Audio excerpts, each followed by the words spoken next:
নমস্কার, সবাইকে জানাই অভিনন্দন। Today is a special day.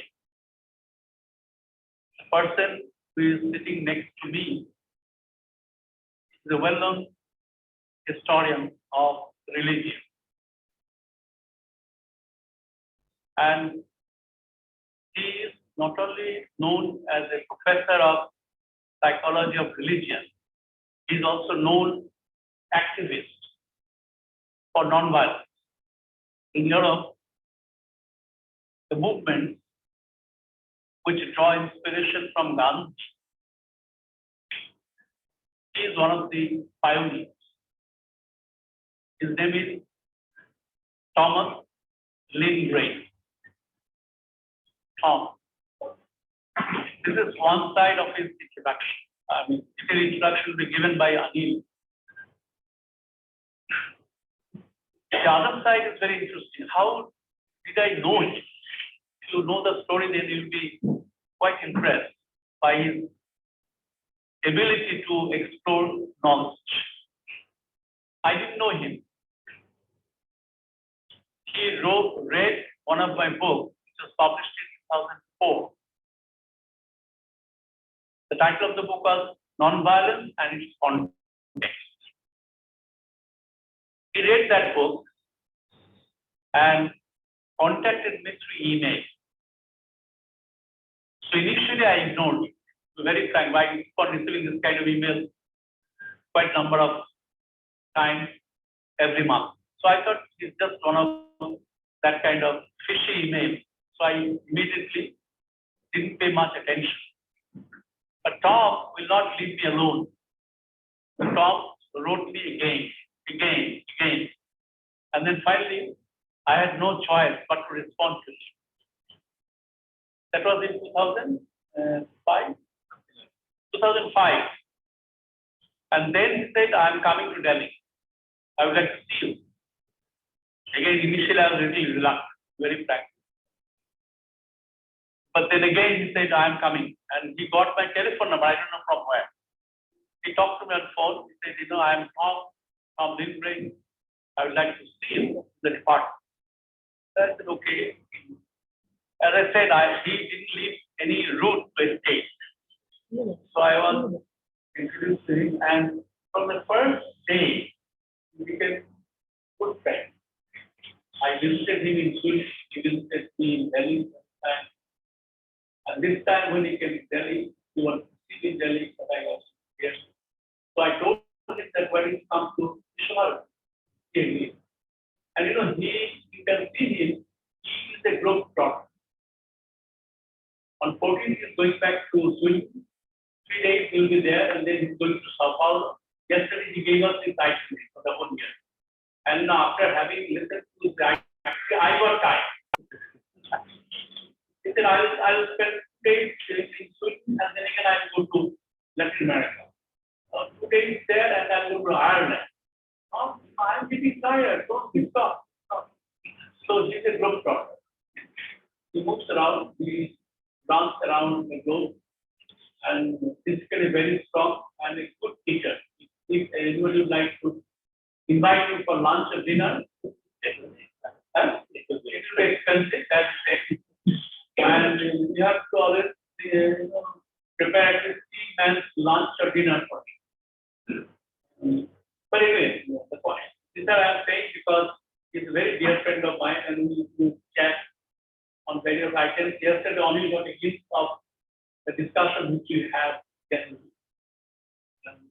Today he will show that not only he is a good teacher, not only he is a globe trotter, he is a good professor as well. He speaks the Indonesian language also, so that's his area of specialization. He spends half a year in Indonesia, and the rest of the year he moves around. And I asked him, thank God you are not in Visva-Bharati, because then you would have put me in trouble. Because the sort of leave which you need, I can't leave. Then they said, even if he goes to any part of the world, he takes classes online. That's the advantage which Sweden has, and he's a very senior professor. He said professors are not supposed to take classes, they profess. Only very but it is still, as I said, I am impressed by his work, but I am impressed by his activity. So he's the one who is one of the topmost gunsmen in Europe, especially the Scandinavian part of the world. And that is what Gandhi brought us together. If I did a book on Gandhi, go read it, and then we become friends. And even now, whenever we discuss, we talk about Gandhi, but now his latest interest happens to be RSS. RSS, that's what we came to know, and we had discussion on that. Probably big positive on RSS. We'd like to visit not. So this is Tom. Tom is a versatile kind of academician with interest in both academic and active. He is actually in the Gramscian sense an organic intellectual, not like us. We are our armchair intellectual. Tom is an organic. He, I remember he was part of the movement that was against the nuclear war in Sweden. And as you know, Sweden is one of the most peaceful countries in the world. And we don't have an army. Yes, but not so active. I getting more active. He's very upset because the rise of active politics. But anyway, that's his problem. You let it work out. Today, I should not stand between him and you. So I will just start the discourse. I asked my colleague, Tomas Kumar, to introduce him and to start the talk. And you know, I'm very happy that this is the first offline lecture after the pandemic. And I'm very happy with your presence because this is one of the lectures from I started in 2019, early 19, and you are the 49th speaker. So I wish to have this as the update remark. Anyway, that's unfortunate. So you have to come back and make a quick chat. Anyway, so with these words, I thank Tom on our behalf, and I'm sure this is not the first or last visit of Tom. Tom will keep coming to Visva-Bharati, and whenever I know that he's in India, or he's coming to India, it's free to say. So next time also, I would like to see you here in the campus. By the time probably you get the second, third. So with this kind of assurance from him that he will come, I'll stop here and I'll hand over the mic to my colleague from. Respected sir, Tomas Lindgren, as our sir has used him an activist of non-violence and peace, my responsibility is to use his academic profile. So, little bit help I have taken from him, and I also did some research in reading his work, and I think it took more than an hour to select the work, and I have only selected few. So, of my interest or our interest, otherwise list was long. So, Professor Lindgren is a professor of psychology of religion, Department of Historical, Philosophical, and Religious Studies, New University, Sweden. Sweden, you know, we are, with Sweden we have the certificate and people have a special kind of knowledge. Sweden is known for giving Nobel Prize, and Gurudev, the first person in Asia to receive Nobel Prize. So Sweden before and another Nobel laureate was Reddy from certificate also, two Nobel laureate from Sweden. So sir, and he holds a PhD in psychology of religion from University of Uppsala, Sweden in 2001. His research and teaching interest includes social and psychological aspects of religious conflict, the process of radicalization, the psychology of non-violence, cultural psychology of religion, narrative psychology, and religion in Indonesia. He has written several books, essays, and articles published in international journals such as the International Journal for Psychology of Religion, Archive for Psychology of Religion, and Research in Social Science and Scientific Study of Religion. He is one of the editors of Field Research Perspectives in Religion and Psychology. He has lectured at several universities all over the world, including India, Indonesia, and South Africa. Now, I will just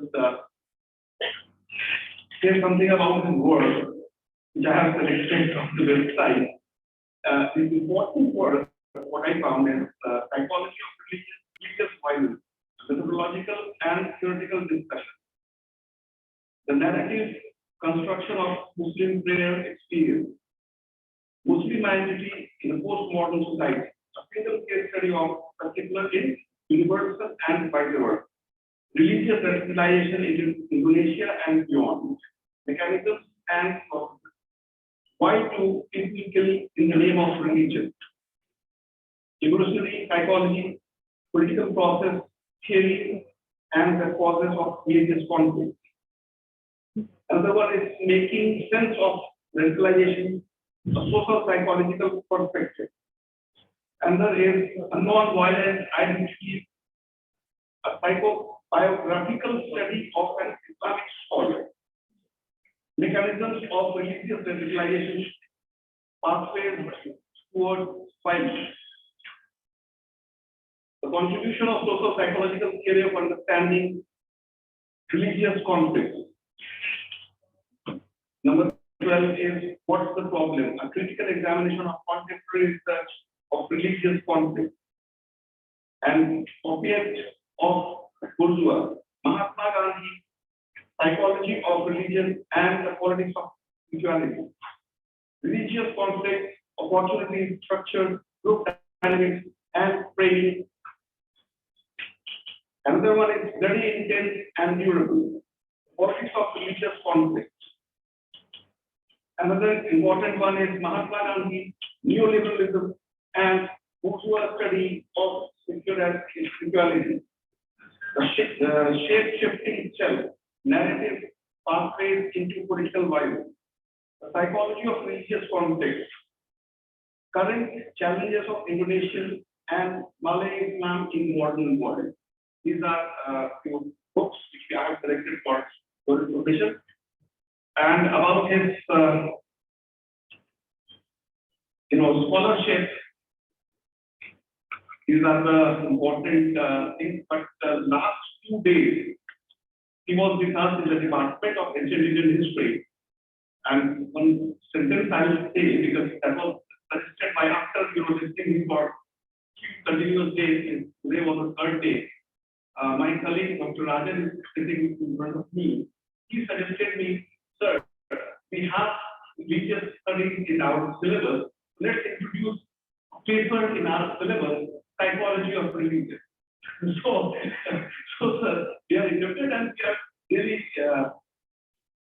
enlightened after this new dimension of religion, which was at least we were not familiar, we were not aware of what actually psychology has role to play in the religious system. So, thank you very much. So now I think I should request Prof to come and start his talk, and after that there will be question and answer sessions.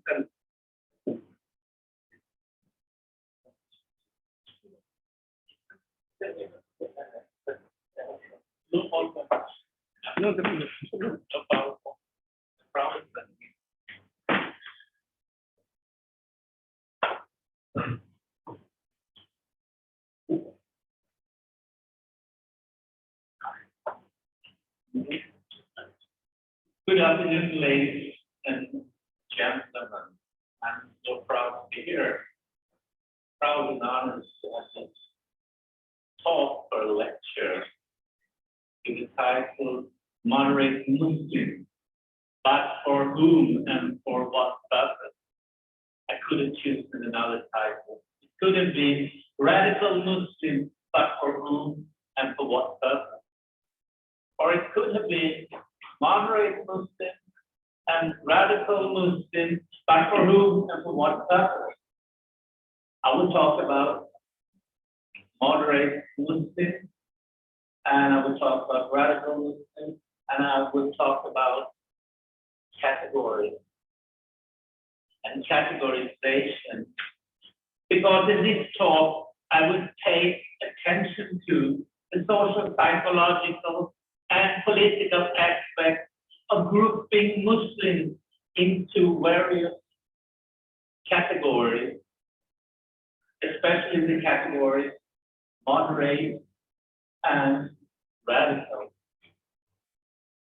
But we have to be aware of the fact that dividing people into categories is an inborn, automatic, and mostly non-conscious activity of the mind. And this inborn capacity of our mind has a powerful influence on social perception and interpersonal relationships. Because many of the categories we use are contexted, and they are contexted because they group together these similar things. So they are contexted and they are political because they serve specific purposes. They serve specific interests.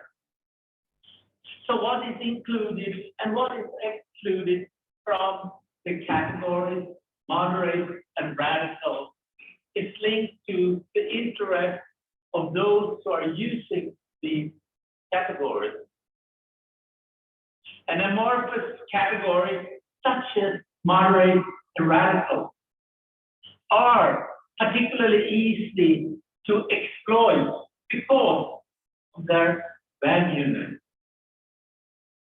So whenever we encounter the terms moderate and radical, we should ask ourselves who categorizes whom or what as moderate or radical, and with what social and political consequences. So, as humans, we understand the world not that is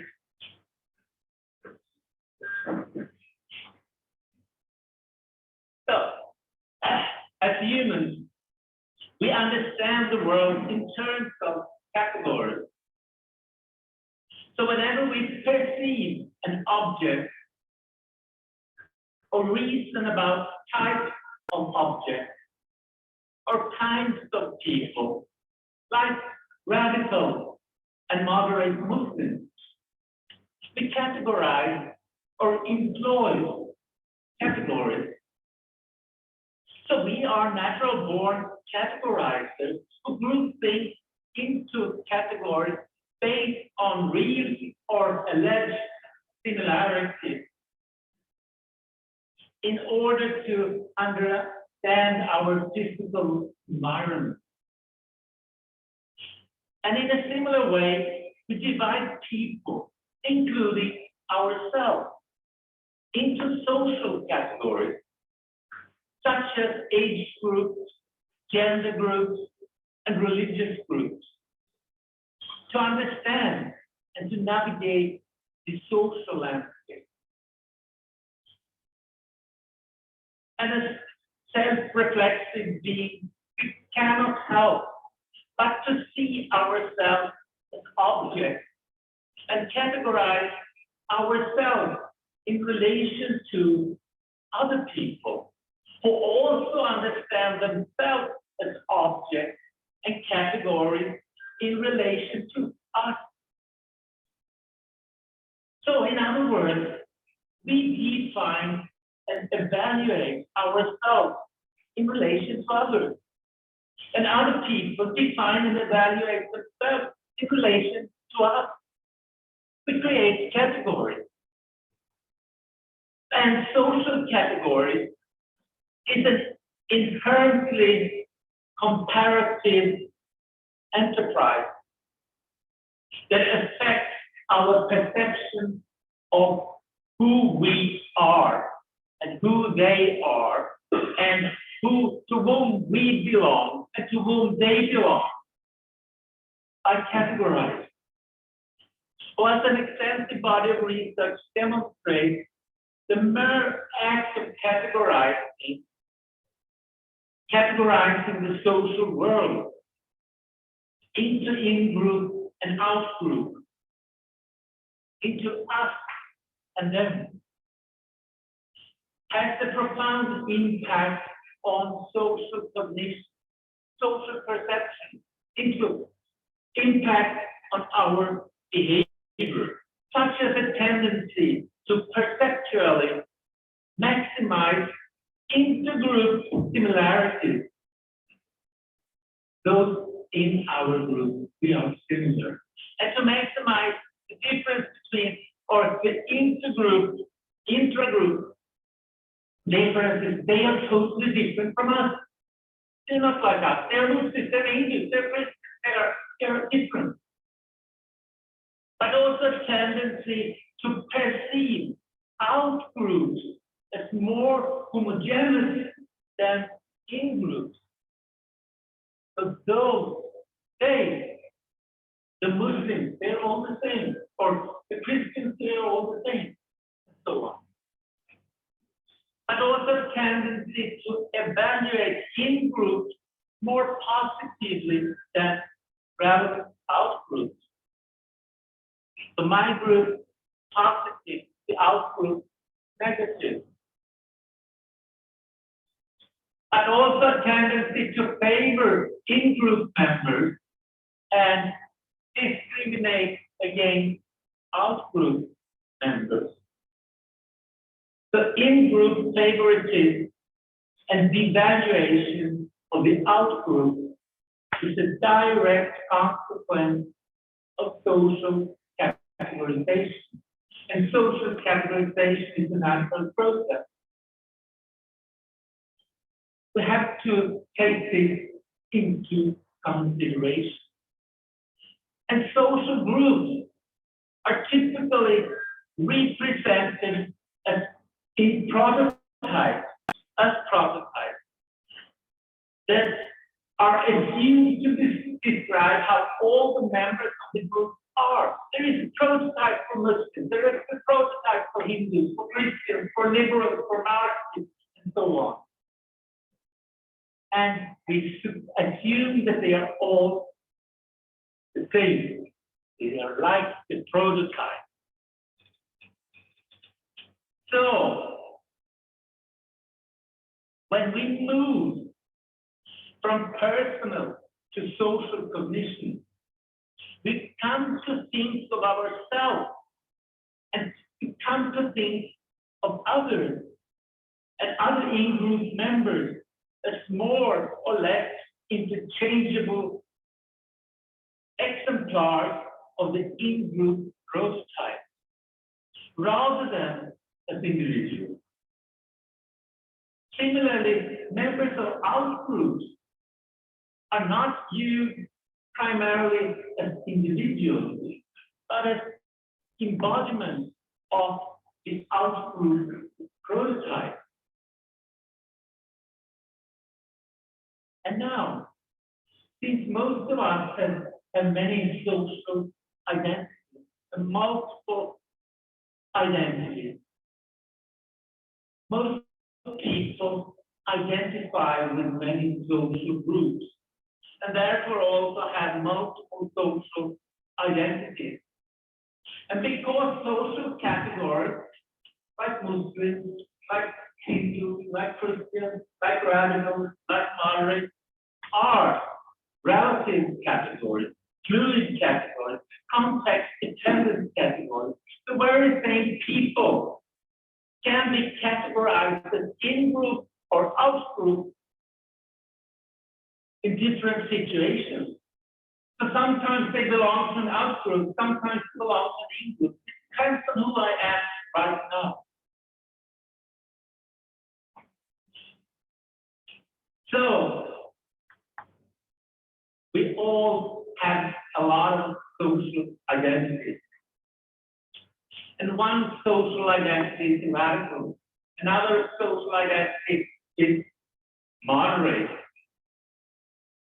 And the word radical and the word moderate, they are used to classify, describe, and explain people, ideas, and actions.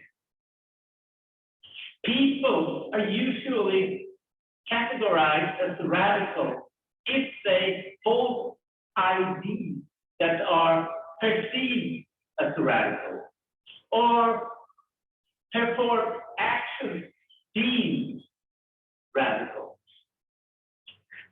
However, categorizing people as radical based on their views is problematic. Why? Yeah, because most radical people have radical views on some issues, but moderate views on other issues. Ideas and actions are often categorized as radical when they are grasping things as a rule, as Angel Davis says that during the 60s, or when they fall outside of what people usually think or do. So, ideas and actions are commonly understood as radical when they are drastic, when they are extreme in some sense. But they do not have to promote violence. So, beliefs, radical beliefs, and radical behavior are not necessarily correlated, related to each other. People can have radical ideas without being radical in their behavior. They can be vice versa as well. They can have radical actions or radical actions, but not having radical beliefs. So, the meaning of the word radical varies with different people. So the very same person or the very same idea or behavior can be understood as radical by one person and not by another. In one context, but not in another context. So what is radical to one person is moderate to another person. And it is usually states to determine what counts as radical and what counts as moderate in a society. And this means, of course, that regime changes actually can lead to variations in the way people conceptualize radically and moderately. So, the meaning of the word radical is context dependent, perhaps more so than any other word, and therefore has different meanings in different contexts, such as security context, integration context, and foreign policy context, and so on. But how radical is defined is always contrasted with the moderate. So the meaning of radical depends on what is considered as moderate in a specific time and a specific place. And the meaning of moderate is also dependent on what is considered as radical in a specific time and in a specific place. So, radicalism and moderatism are relationship terms, not content terms, which signifies that both moderatism and radicalism are relative positions on a continuum of organized opinion. So all attempts to understand radicalism and moderatism involve categorization of self and others. So how radicalism is categorized, how radicalism is understood, is dependent on perspective of the categorizer. And this categorization of ourselves typically involves others, and categorization of others typically involves us. People not only categorize themselves as radical, but also categorize others as moderate. And when people categorize themselves as radical, or radical Muslims, or radical left-wing, or whatever, or someone in their own in-group as radical, they tend to depersonalize the individual in relation to the prototype. And beliefs, values, and attitudes tend to be emphasized rather than their means of contention, and much less the use of violent means to achieve social, economic, or political goals. And if violent means are used by radical people, they usually emphasize the purpose of the action and the circumstances that justify the action, the violence, such as the brutality of the enemy. Once the radicals, they go to the root of ideals or struggle for a thorough transformation of social or political arrangements. And these socio-political transformations are based on fundamental ideals, often derived from sacred texts, such as the Bible or the Quran or the American Constitution. So, for most radicals, radicalism is progressive, optimistic, and future-oriented. And in this context, radicalism is positive. A positive term, while moderatism is a negative term, often seen as synonymous with inauthenticity, accommodation, or revisionism. And since categorization of others typically involves ourselves, people only categorize, outgroup others as a radical, but also themselves as moderate. So when I categorize someone else as radical, at the same time, I categorize myself as moderate. And when I categorize others as moderate, I categorize myself as radical. And this has an impact on how we understand the other, how we understand ourselves.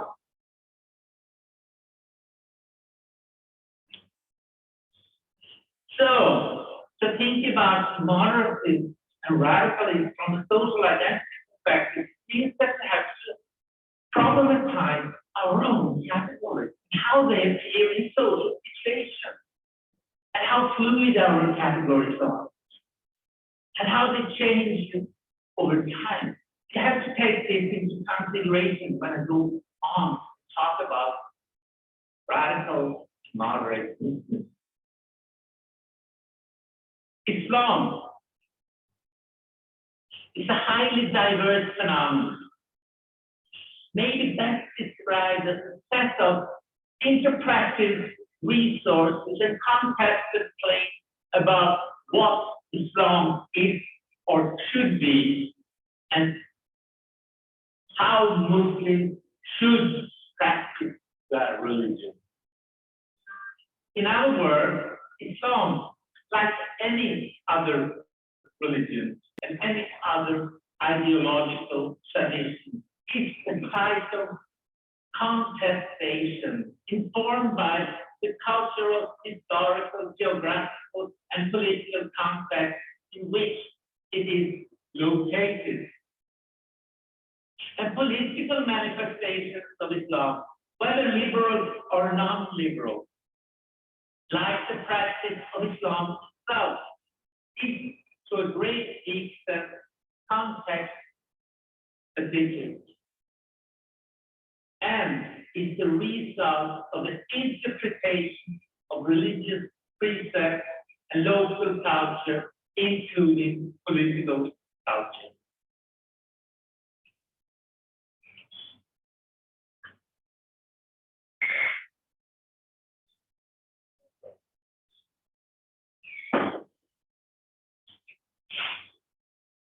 So, and although most Muslims acknowledge that there are different understandings of Islam. Different understandings of Islam in Indonesia, in Morocco, in Egypt, in Pakistan, in India, and so on. They somehow, at least most of them, believe that there exists an authentic or true Islam.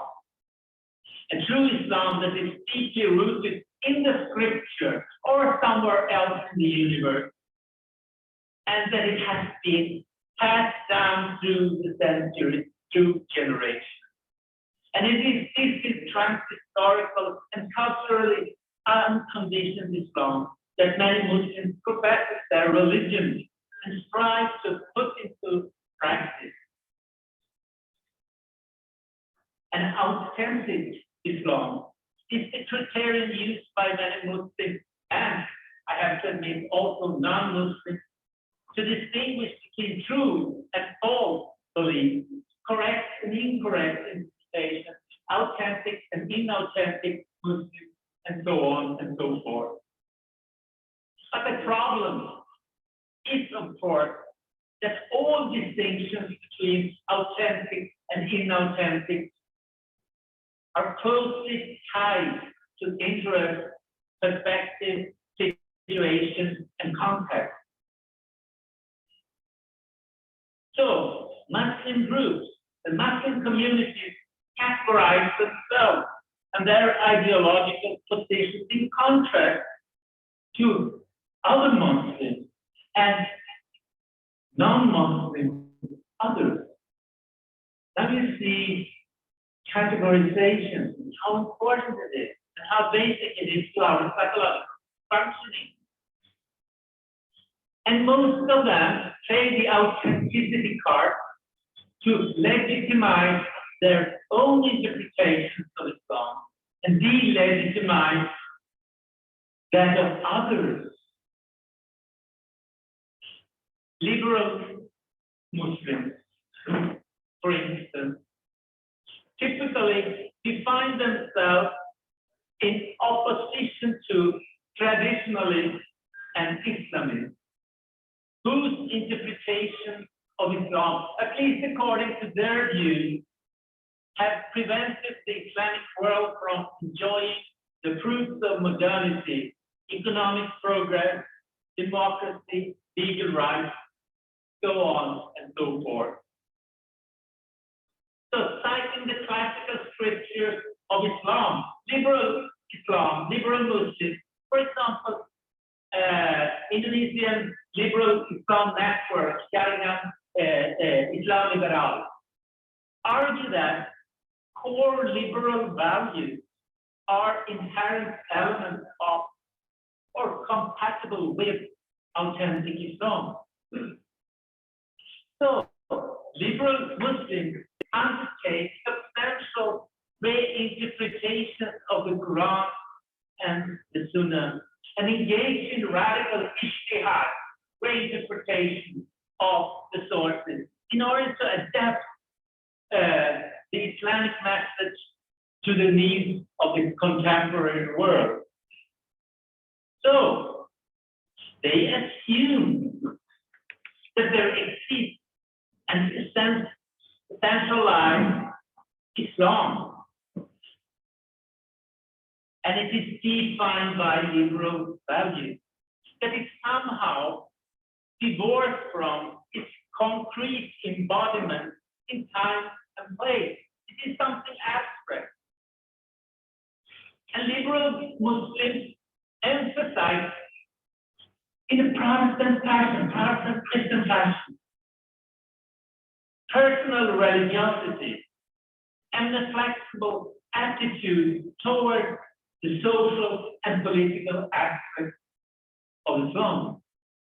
While some argue that Islam should have an influence on public life, others argue that public life may be informed by liberally interpreted Islamic values. But all of them, all liberal Muslims, agree that Islam should be or should remain separated from the state.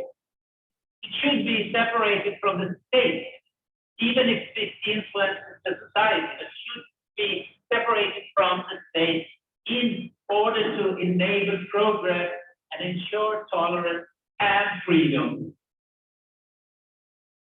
So, according to liberal Muslims, authentic Islam is fundamentally a tolerant, egalitarian, gender equal, democratic, and peaceful religion. In contrast to liberal Muslims, Sunni Islamists, sometimes they are called Islamic activists, Islamic fundamentalists, or Islamic revivalists. I use the word Islamist. They have a maximalist understanding of Islam in state and in society. Their central claim is that Islam, as they understand it, should guide social and political life, but also the individual personal life. So, Islamists renounce the notion that Islam is a private matter that should be kept out of the realm of politics. So, you can hear Islamists saying things like, Islam is not a religion in the common, distorted meaning of the word,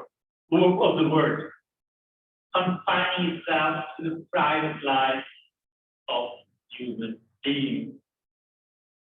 So, Sunni Islam is or can be understood as a political project that seeks to subvert a Western Christocentric definition of religion.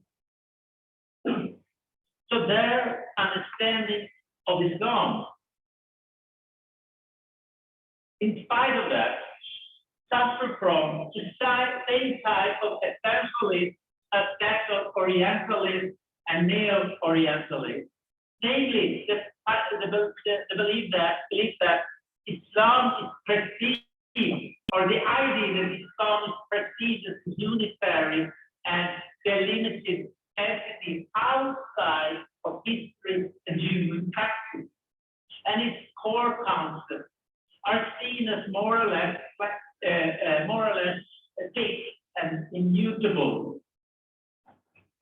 It is an Orientalist idea that we can see religion as something that is separated from culture, something eternal. And we can see the same ideas among Islamists who are criticizing the West for imperialism. It's quite interesting, I think. So Islamists typically view themselves as the only true Muslims, the authentic Muslims, and the guardians of authentic Islam. And they position themselves in opposition to Westerners, traditionally liberal, Shiites, other Islamist groups usually, because their interpretations of Islam are, in their eyes, deviations from the straight path. But the Islamist movement, which emerged as a reaction to Western imperialism, is the heterogeneous social movement that includes groups with competing objectives, strategies, tactics, interpretations, and deep concepts. So the Islamist movement is a diverse phenomenon. And in the scholarly literature, they usually make a distinction between three different streams or groups or categories within the category Islamism. Then it's talk about pietists. Pietists are those that emphasize education, proselytizing, personal religiosity, loyalty to political authorities, and non-involvement in political activities. However, this does not necessarily mean that they are apolitical, because one could argue that avoiding political activities actually is a political statement, is a political move to not participate in political process. But on the other, first we have the quietly, they are focusing on personal religiosity. Then we have mainstream Islamism, the second category. It is those Muslims, for example, the Muslim Brotherhood, who engage in political activism and generally profess democratic principles, play the political game according to established rules, and also attempt to transform their societies and politics largely through constitutional means, even when the constitutional and political cards are set against them. And third, we have the jihadis, such as Al-Qaeda, such as Daesh.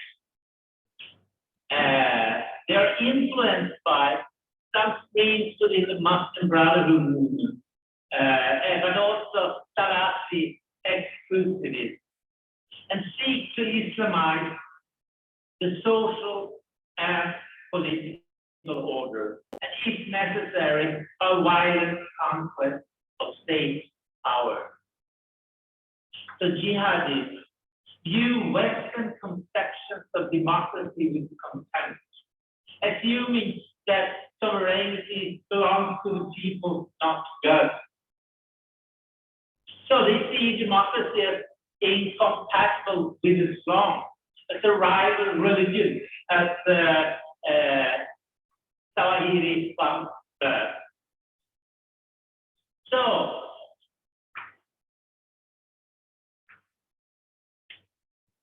we have three different groups of categories of Islamists. And some of these Islamists, they are actually pro-democratic and others are anti-democratic. Quite important to understand that and to realize that.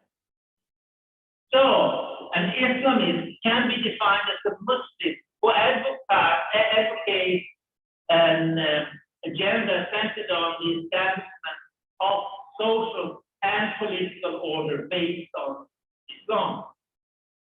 But despite the fact that these Muslims often claim that they want to go back, return to the pristine form of Islam, the original form of Islam that was practiced by the Prophet Muhammad and his immediate followers, it is quite obvious that it is a modern form of Islam, maybe even a postmodern form of Islam.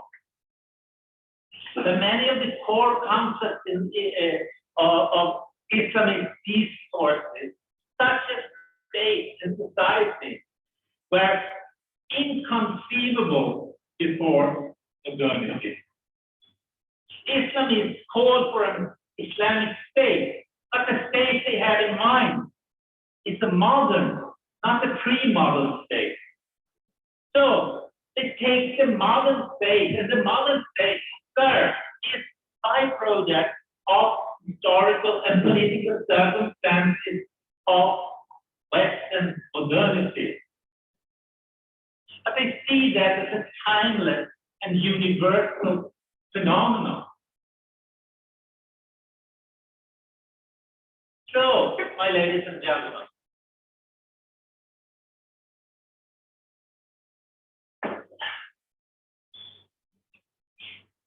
liberal interpretations of Islam and Islamist interpretations of Islam are two different reactions to a specific socio-political situation.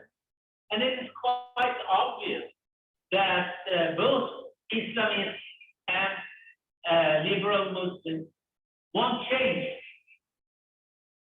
Both position themselves in relation to others. Both of them draw more or less subtle lines between those who belong to our group and those who do not.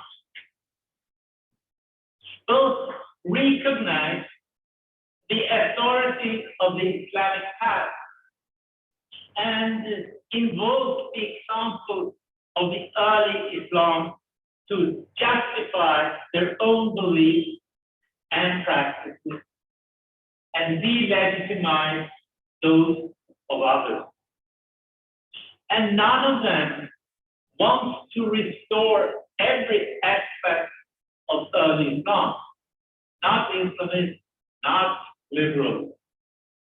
And both liberals and Islamists perceive Islam as an abstract system, detached from culture, that can be analyzed, described, and distinguished from other systems of meaning.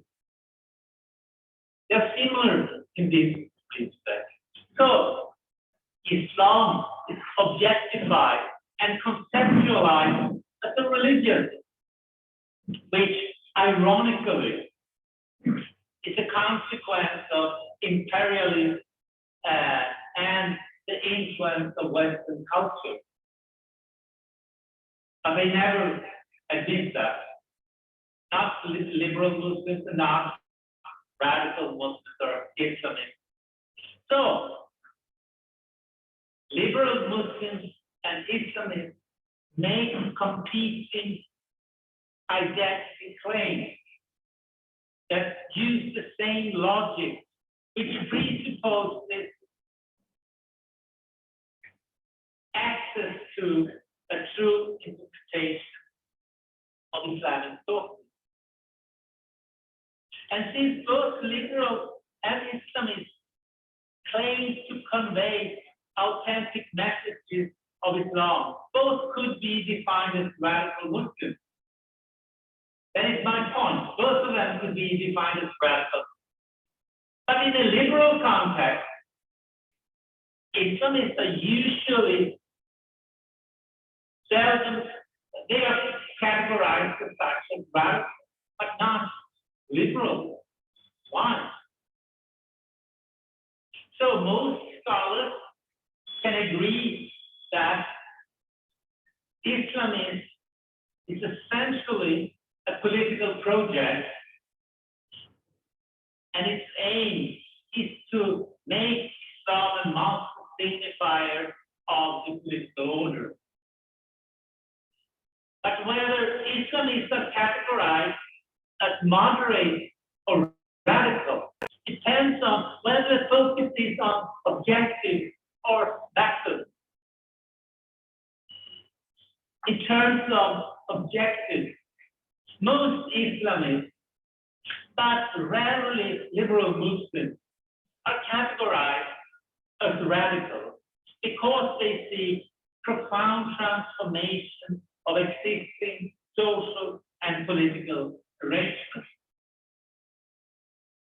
In terms of method, most mainstream Islamists and liberal Muslims are categorized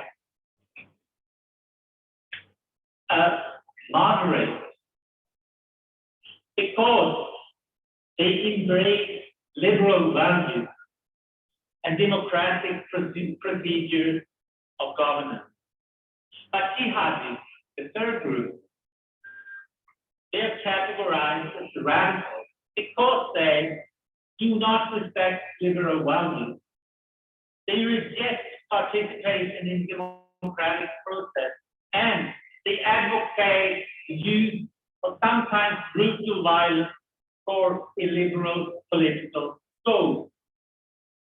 So, the categorization of moderate and radical Islam is typically linked to liberal values, such as pluralism, such as tolerance, such as dialogue, and liberal views on democracy, governance, not theological beliefs. And moderate Muslims are often described by liberals as authentic Islam, as good Islam, as a religion of peace, or an instrument of great good, as Barack Obama put it. Because it focuses on personal beliefs and practices, does not interfere with liberal politics, and therefore poses no threat to the liberal order.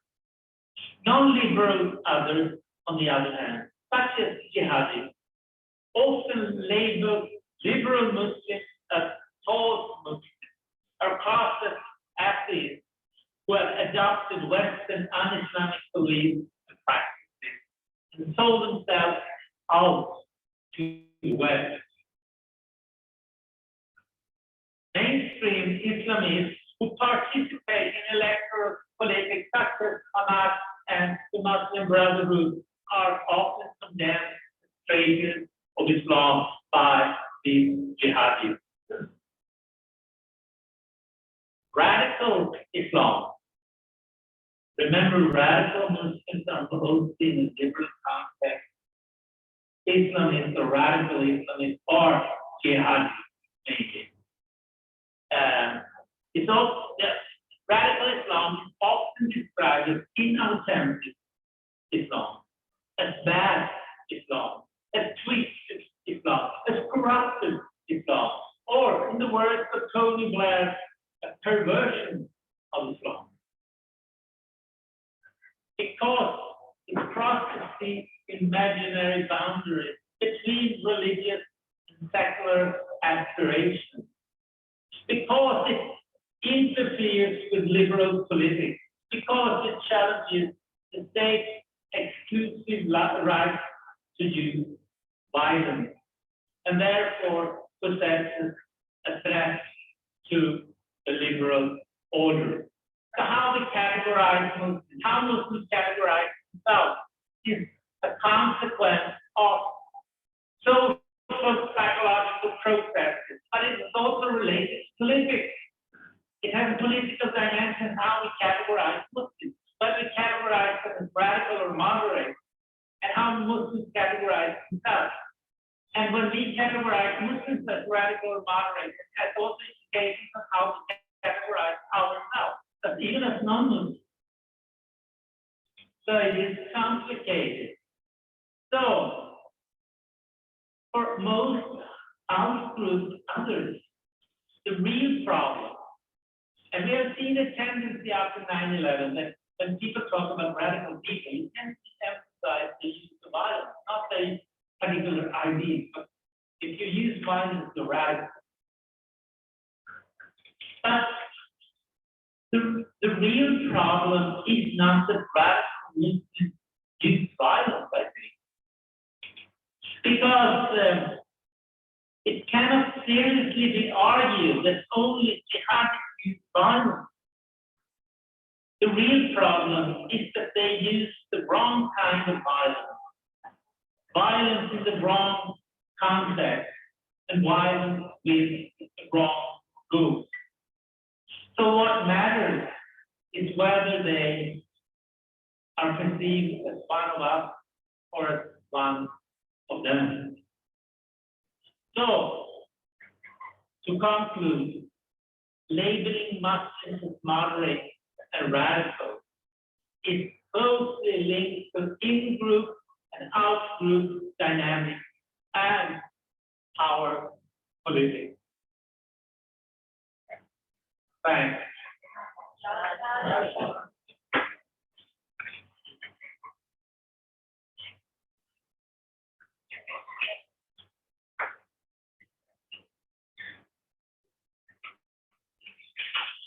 Thank you, sir. And as for the norm, may I now request questions if there are. And let's start with the practice. We start with students. If the students have any questions, we will take that discussion first and after that of our colleagues. You can see many students are sitting here and they were listening very sincerely. They were taking notes also. So, anyone have any questions on the student side? Yes, sir. This is probably one student has a question. Please ask. Approval.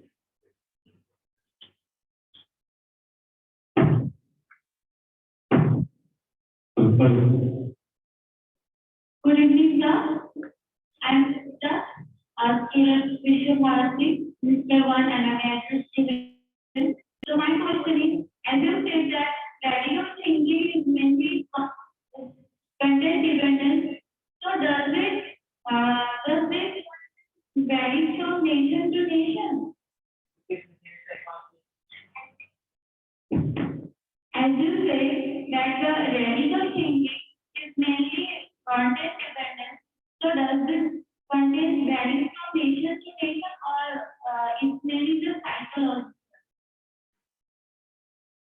And what I said is that what we categorize as the radical is context dependent, and what we categorize as moderate is context dependent. And we can also see variations from countries, how they define moderate and radical. You can also over. And it's still radical.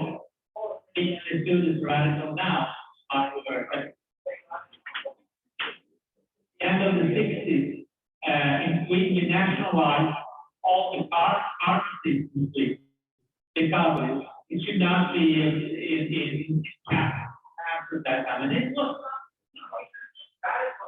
was not seen as radical then. How do you do that now? They were recently privatized, so, or recently 10 years ago. But to nationalize the bank, that would be really radical. So it's obvious that it changed over time. No, I think anyone else from the school side? No. Ramprabhu, you have raised your hand. Dr. Ramprabhu, you have a question. You can answer it from here. I'm not here.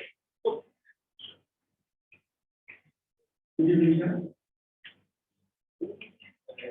Modern Islamic people had support for radical Islam, for expansion for the Islamization for all over the world. Again, do moderates have clear support for radical Islam, for the expansion of the Islam. Did you get this? They collaborate with radical moderate. I think that do moderates have clear support. Do moderates Muslim have clear support for expansion of overall Islamic religion. Yeah.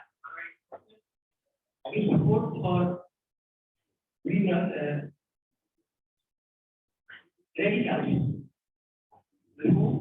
Moderate Muslims have clear support for radicalization of the whole world or for Islam. Is it clear, sir? I ask you. Yeah. And very good to say that I don't think that moderate movements or radical movements in any way collaborate with each other, or that they, because I know that in many liberal groups, for example, in Indonesia, they are suffering quite hard from the more radical movement. They are threatening them. I know that. I know them personally. So I don't think that they, one way or another, cooperate in order to spread Islam or to spread radical Islam or not. No, I don't think. Did I answer your question? Sorry. Yeah.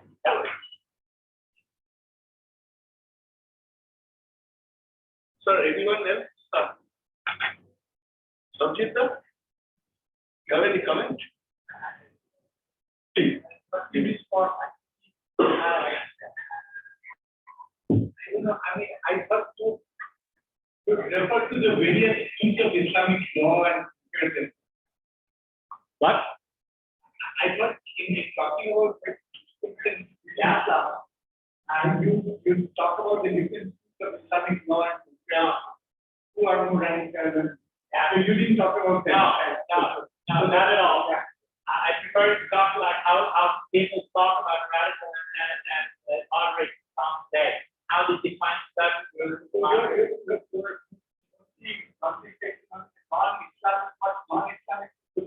No, but also our Muslims think about other Muslims because liberal Muslims categorize radical Muslims. No, not necessarily. Because if you have liberal Muslims that is not, they are not an Muslim, but they are still liberal. So, Is that the main way in which they categorize themselves, or they belong to that? no, they categorize themselves. Yeah, it's quite common. They have a liberal identity.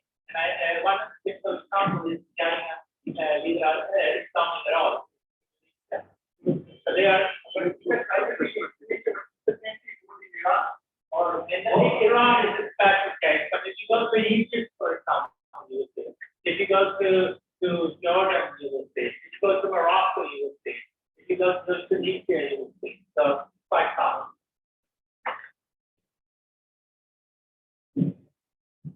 So anyone else? Shalini ma'am, please. Give him the mic. Give her the mic.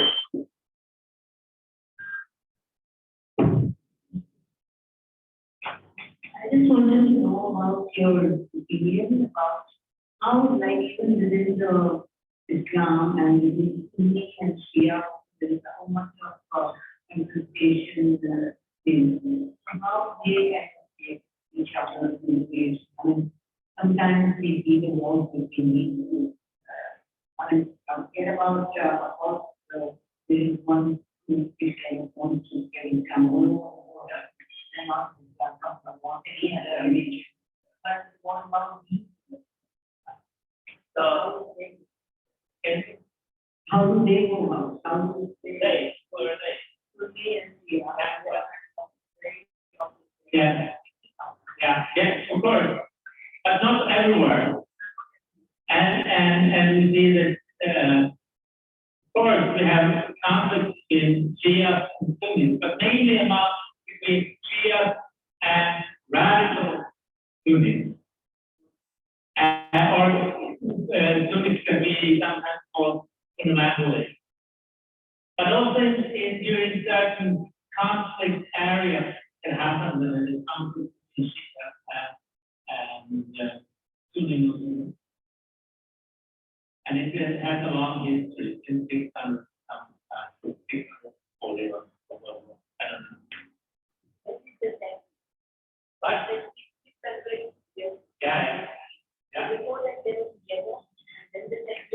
around 6, I don't remember exactly, I think it was 600.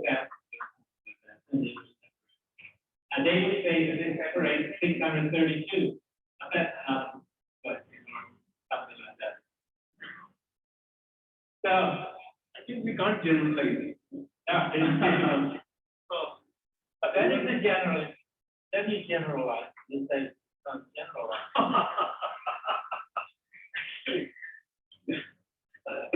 So we can. We can't even realize a particular text fundamentalist or a particular one. Yeah, but I think it's really important to note that those who are suffering most from the violence of radical Muslims, violence are other Muslims, not non-Muslims. It's Muslims that are suffering from the violence caused by other Muslims. So there is a tension between what I can define as liberal Muslims and radical or Islamist groups. Okay. So I think there's no question now. Okay. So, if we see the Indian Muslims in our country, we compare with other countries. Yeah. What is your conclusion? If we compare the Indian Muslims compared to other countries, those who are Islamic, we assume that Indian Muslims are much more liberal compared to others. So nowadays, the rate of radicalization increase compared to previous one. Can you please insight on this? That you see an increased radicalization among Muslims. Yeah, compared to previous 2 decades. Yeah, but I think it's related to an increased radicalization all over the world. You can see that. You can see this in various parts of the environment. There has been radicalization. And I don't know much, to be honest, about the situation in India. I know quite a lot about the situation in Indonesia. Of course, there's been a radical, people talk about sometimes about the situation in India, problematic stuff, and increased radicalization. And it might be true, but we still have to remember that I would guess that 99% of Muslims, 98% of Muslims are not radical. So, and I don't know how it is in India, but I think I shouldn't say something, but I suspect it's almost the same thing. So, thank you. I think so. So now, I was instructed by Yuvenda for delivering vote of thanks. I don't find word to formally thank you for presenting lecture talk, and I thank on behalf of my university, the Vice Chancellor, the registrar, the library who have organized this session, and my colleagues. We came here at the time and discussed their queries and moreover the students. So I thank on behalf of the university all of you for attending this session and making lessons like. Thank you very much, sir.